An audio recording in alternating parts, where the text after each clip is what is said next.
Suatu hari saya dikagetkan dengan sebuah informasi di mana ada salah satu pesantren binaan laundry pesantren yang ketika itu laporannya ada sebuah ledakan di laundry pesantren tersebut. Dan benar, ternyata ada boiler yang terbang setinggi 50 meter ke atas. Dari mana saya tahu 50 meter itu? Itu perkiraan memang. Jadi posisi laundrynya ada di samping bukit.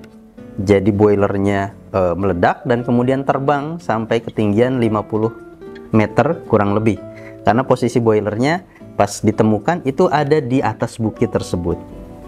Dari situ kemudian saya kaget. Kenapa ini bisa terjadi?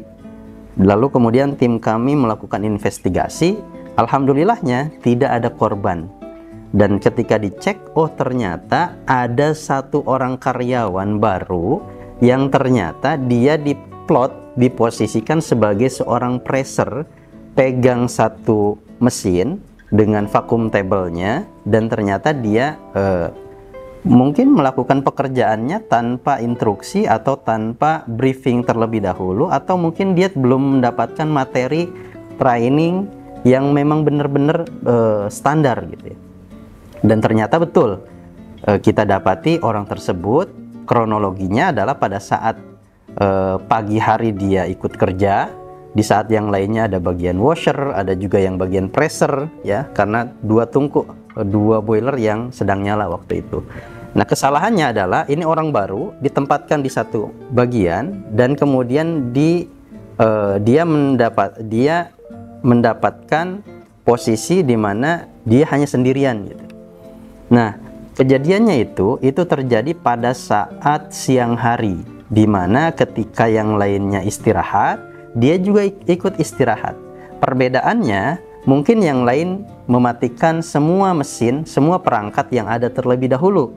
Nah, karena dia tidak mendapatkan briefing itu, lalu dia tinggalkan dan ternyata di siang hari terjadilah ledakan yang mengakibatkan tungku kompornya atau tabung boilernya itu terbang setinggi 50 meter ke atas. Nah, ini penting bagi teman-teman yang mungkin mengelola bisnis laundry khususnya, pentingnya pengelolaan SDM baru, di mana dalam proses pekerjaan laundry itu tentunya ada turnover karyawan. Ada karyawan yang keluar dan ada yang karyawan masuk. Nah, persoalannya karyawan yang keluar ini kadang tidak melakukan over handle job terlebih dahulu, karena biasanya karyawan yang keluar itu mungkin bisa dadakan atau mungkin karena urgent, lalu kemudian posisi itu ditinggalkan. Maka biasanya teman-teman yang punya usaha laundry atau siapapun itu mencari SDM baru sebagai penggantinya. Persoalannya terkadang SDM baru ini itu tidak dilakukan beberapa hal ya. Dalam hal ini mungkin rekomendasi yang harusnya teman-teman ngeh bahwa ini adalah SDM baru. Selain proses rekrutmen, maka yang pertama harus diperhatikan adalah lakukanlah training terlebih dahulu. Apa yang harus dilakukan, bagaimana cara kerjanya, apa alat kerja yang dia gunakan, fungsi-fungsinya seperti apa yang bisa dilakukan dan apa yang tidak boleh dilakukan, itu semuanya harus ditrainingkan. Ya, yang pertama ditrainingkan terlebih dahulu. Yang kedua, tentunya karena turnover karyawan ini bisa jadi ada yang memang sering banget gitu ya, walaupun ada juga ya laundry yang ternyata turnover karyawannya rendah. Ya, kenapa? Karena bisa jadi di situ karyawannya betah-betah gitu ya. Tapi ketika kita mendapati turnover karyawan tinggi, nah ini hati-hati. Pada saat pergantian pemain ini harus ada namanya tadi overhandle job, yang tentunya ketika tidak dilakukan training terlebih dahulu, ini menjadi permasalahan. Ya, seperti yang tadi saya sampaikan bahwa terjadinya ledakan itu karena ternyata yang pegang mesin itu adalah orang baru yang mungkin saja dia diinformasikan cara menyalakannya tapi dia tidak diinformasikan cara mematikannya, atau bisa jadi karena lupa. Itu semuanya bisa alasan hal teknis ya. Tapi yang pasti bahwa pastikan SDM yang baru ini dia juga pernah mengikuti training terlebih dahulu, minimal training basic.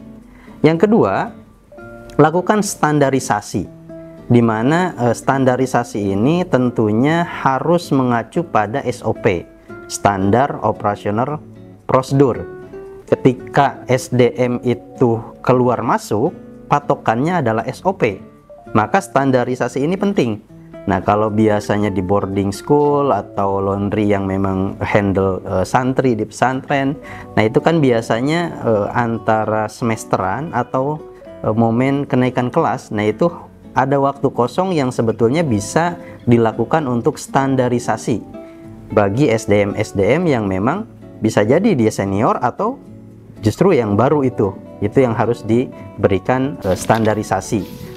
Dan yang ketiga yang perlu dilakukan selain training, standarisasi, tentunya jika memang kondisinya sangat crowded sekali, harus ada senior attendant atau SDM senior yang mungkin tidak hanya sekedar sebagai trainer yang hanya menyampaikan materi lalu kemudian ditinggalkan, tapi juga harus ada senior attendant yang dia bisa mendampingi SDM laundry baik yang baru maupun yang lama, sehingga semua SDM itu betul-betul melihat prosesnya merujuk pada SDM senior attendant ini.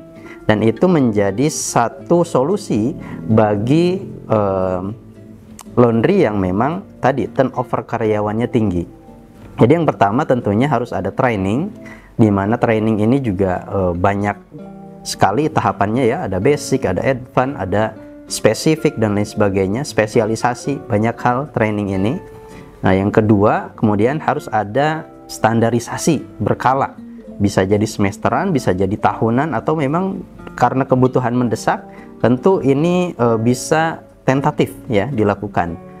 Dan yang terakhir adalah harus ada senior attendant, di mana senior attendant ini dia bisa mendampingi karyawan dari mulai proses pelayanan, serah terima, administrasi, proses washing, proses drying, proses pressing, operasional produksi, sampai kemudian handling komplain dan juga hal-hal lain yang bersifat pelayanan dan operasional produksi. Nah, itu semuanya harus dilakukan. Dan ini menjadi sebuah pelajaran bagi kita. Mudah-mudahan kita bisa lebih aware lagi untuk menjadikan laundry kita itu laundry yang satu aman, yang kedua terstandarisasi dan memberikan kualitas mutu dan layanan terbaik. Terima kasih, mudah-mudahan bermanfaat. See you.